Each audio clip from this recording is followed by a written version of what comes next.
Shikues të #gjesit, u rikthyem pas një shkëputje shumë të shkurtër. Ishim duke biseduar me doktoreshën Azmije Martinaj për DEXA-scan. Doktoresh, ndjes për ndërprerjen, mund të na vazhdoni të na tregoni se me saktësi se çka është DEXA-scan? Po, DEXA-scan është një metodë ekzaminimi të kockave apo të eshtrave. Thash që është një metodë shumë e vlefshme për pacientin, se është një metodë jo invazive dhe me rreze shumë të ulta të rentgenit, më të ulta se sa këto rentgenet e thjeshta që i bëjmë aksu inqizimet e duarve apo këmbëve, do me thënë, ka një rreze shumë të vogla, që janë të padëmshme për pacientin. Çka matë apo çka përcakton DEXA-scan? DEXA përcakton sasin e masës së kockës, do me thënë, a është një kockë normale, a ka atë shpeshësinë edhe forcinë po mendoj të mirë, apo ka një reduktim apo një rallim të kockës. DEXA-scan po si metodë, thash, është me rreze si minimalisht të dëmshme, po, dhe preferohet tek ata sëmundje, për shembull tek shpesh te osteoporoza, apo te pacientët që kanë osteopeni, pastaj te pacientët që kanë marrë shumë kortikosteroide, tek pacientët që kanë sëmundje tumoroze edhe që kanë marrë doza të mëdha të kimioterapisë. Pastaj sidomos tek femrat mbas moshës 50 vjeçare që janë në moshë të menopauzës, edhe për të përcaktuar a kanë rallim të eshtrave. Se në moshë të menopauzës femrave ju bie estrogeni, edhe për njëherë fillon edhe një rallim i kockës. Pastaj tek meshkujt mbas moshës 70 vjeçare kemi rallim të madh të kockave. Tek meshkujt apo dhe tek femrat që abuzojnë me duhan, do më thënë bëjnë pirje të duhanit, po, në sasi shumë më të mëdha, vjen dhe te rallimi i kockave. Pastaj, kush duhet ti nështrojt DEXA-scanit? Duhet ata pacienta, tash po flasim edhe pak në pjesën e asiromatologjisë, shumë sëmundje autoimune. Pse, për shembull, se tek këto autoimunitetet mirën shumë kortikosteroidet, përsëri po e ceki, edhe ata pacientët për shembull që janë të shtrirë, edhe që s'kan mundësi të lëvizin, vjen dhe te një rallim i kockës. Pra, janë një mori sëmundjesh, do me thënë edhe mos lëvizshmëria, sëmundet autoimune, sidomos pacientat që janë me osteoporozë. Pastaj, pacientat që kanë pësu do një fraktur, apo kanë një lodhje atjerë, këtyve si kategorive të pacientave, ne ju preferojmë një DEXA-scan. Po, doktorish, pa, ka sëmundje tjera që diagnostikojnë ky ekzaminim? Veç këtyre disa që i përmendit. DEXA-scan, përpos që matë dhe përcakton masën e kockës, po kjo si aparatur edhe matë edhe trashësin e dhjamit edhe të indit. Po, ne në asiromatologji e përdorim për të përcaktuar sasin e masës kockore. Po, si punon, doktorish, mbi çfarë parimesh? Po, parimi i DEXA-scanit është shumë i thjesht, punon përmes rrezeve X, pra, që përdor me këto rrezet X, me dy nivelet të energjisë, edhe thash që është shumë i padëmshëm. Mund t'jeti nështrojnë të gjithë pacientët, për post 7 zënave që ka një kundërindikacion, edhe nuk kanë rreze shumë të mëdha, po sa duhet të largohen 7 zënat. Është një aparatur e thjesht, ku pacienti shtrihet në forma si horizontale, edhe pacienti nuk duhet të jetë as esull, apo në varësisht prej dëshirës së tij pacientit, jo sikur në këto teset e tjera që duhet të jetë esull. Pastaj të vishet me rroba komode, po, edhe vetëm se në atë ditë që si nështrohet si aparaturës, si këti ekzaminimit, nuk duhet merë as vitaminën D dhe preparatet kalciumit. Vetëm këto të dyja duhet të rrihen, edhe që mos të mbanë këto aksesorët si metalike a diçka, do me thënë që nuk është mirë gjatë ekzaminimit.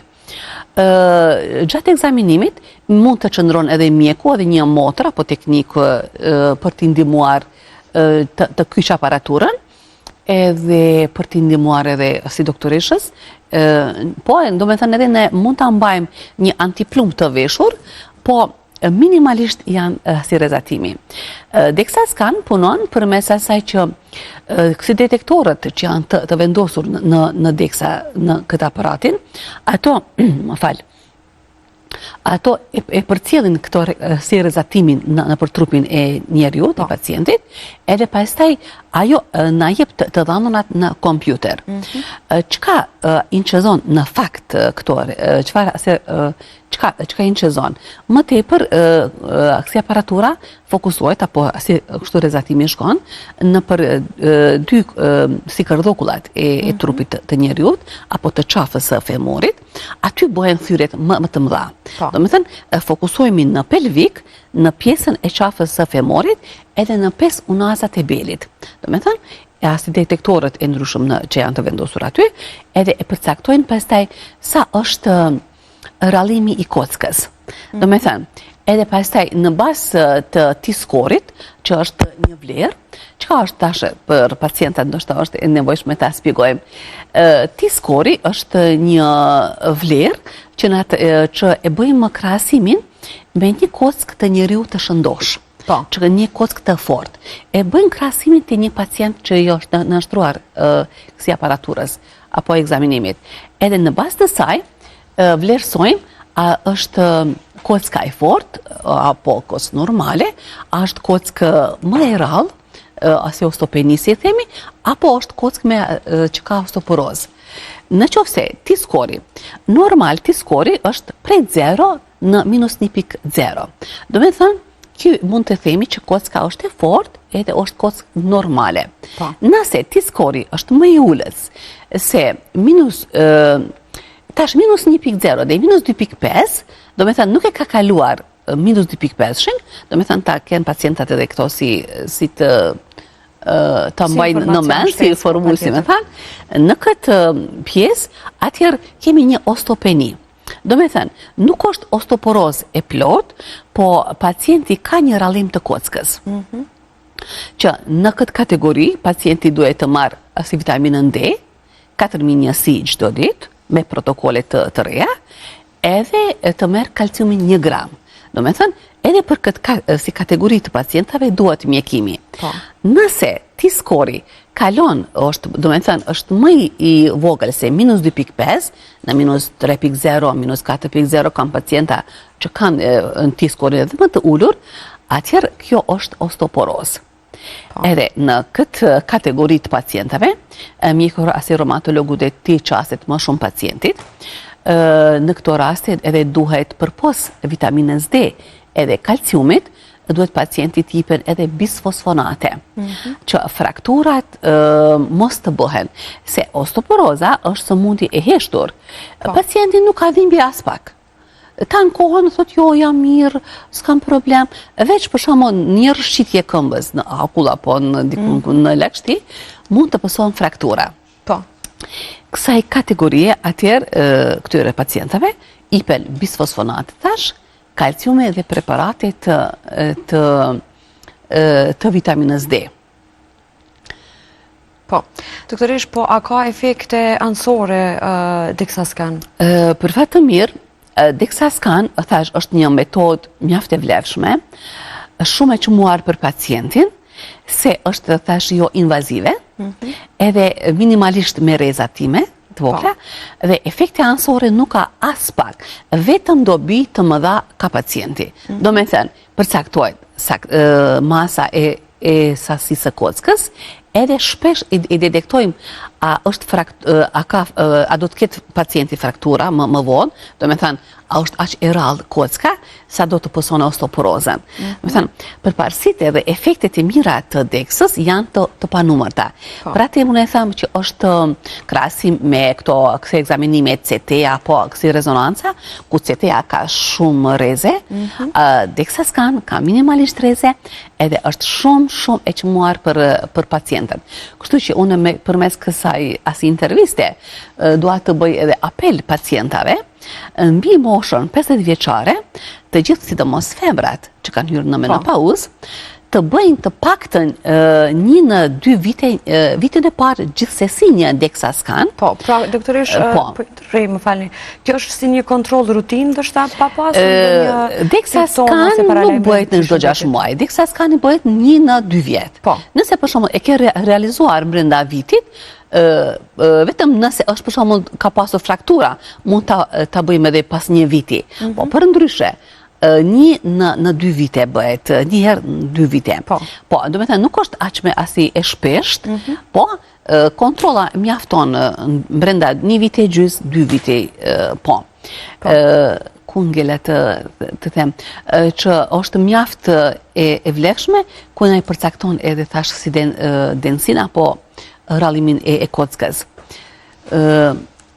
Përpos deksës, na për të përcaktuar edhe sa është e rrallë kocka, me njërë edhe kërkojmë edhe disa analiza laboratorike.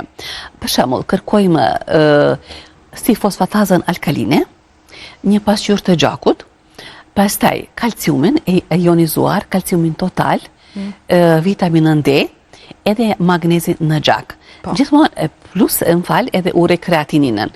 Gjithmonë me këtë panel, pacienti vije edhe pas 1 muaj, 2 muaj për kontrolla si rutinore, tek mjeku reumatolog, a deksa e re bëhet mas 2 vite. Po.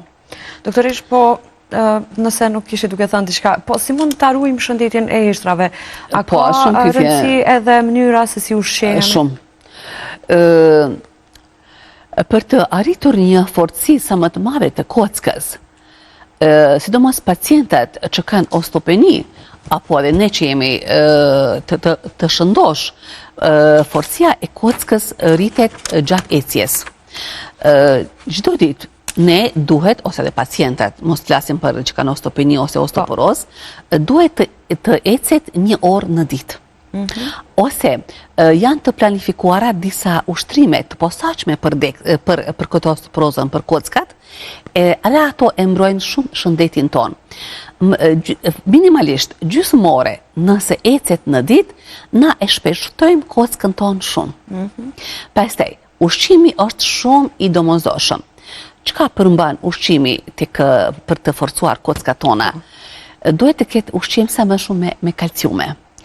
Qumshti, djathi, unë preferoj shpesh edhe qumshtin e dhisë. Për shembull, një pacient që ka kocka më të buta, i thuhet 1 herë apo 2 herë në javë të përdor qumshtin e dhisë. Pastaj spinaqin, të janë antioksidante shumë të mira, që i luftojnë edhe këto radikalet e lira, edhe këto pastaj dua të potencoj këtu edhe gjizën. Në ndoshta e kemi si neglizhu, jo mban erë në shtëpi. Gjiza përmban kalcium më shumë se djathi. Një paciente apo pacient që ka eshna të dobët të buta, i preferoj çdo ditë në racionin e menys të mban këtë ushqim. Pastaj thash, gjiza, djathi, kosi, edhe pacientat, apo edhe njerëz, pacientet të tjerë, po mendoj, si populata, femra duhet në moshën 50 vjeçe të bën një DEX scan. Edhe nëse s'ka osteopeni, duhet të merr preparate të kalciumit, ndoshta jo 1 gram, sikur që merr si osteopenia, po barëm të paktën 500 mg. Plus vitaminën D ta monitoron çdo herë, sepse vitamina D quhet si vitamin, por në fakt është hormon i kockave.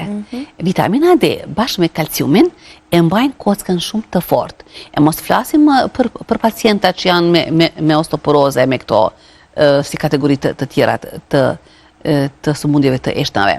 Do me thënë, ecja, ushqimi me preparatit kalciumit, si thamë, edhe ushtrimet që janë të posaçme, për këtë osteoporozën. Edhe sa një jetë sa më cilësore, sa më e qetë. Pa tjetër. Doktoresh, nëse nuk i diçka tjetër më shtun, falenderoj shumë që ishe sot në rubrikën Shnetaj dhe i dha disa informacione shumë të nevojshme rreth Dexascan, po edhe shëndetit të kockave në përgjithësi. Po, unë shpresoj që pacientat e kanë akceptuar shumë mirë këtë as intervistë, edhe do të vinë edhe të bëjnë ekzaminime, që është shumë e shëndetshme për ishnat tona, për kockat. Faleminderit shumë. Faleminderit edhe juve.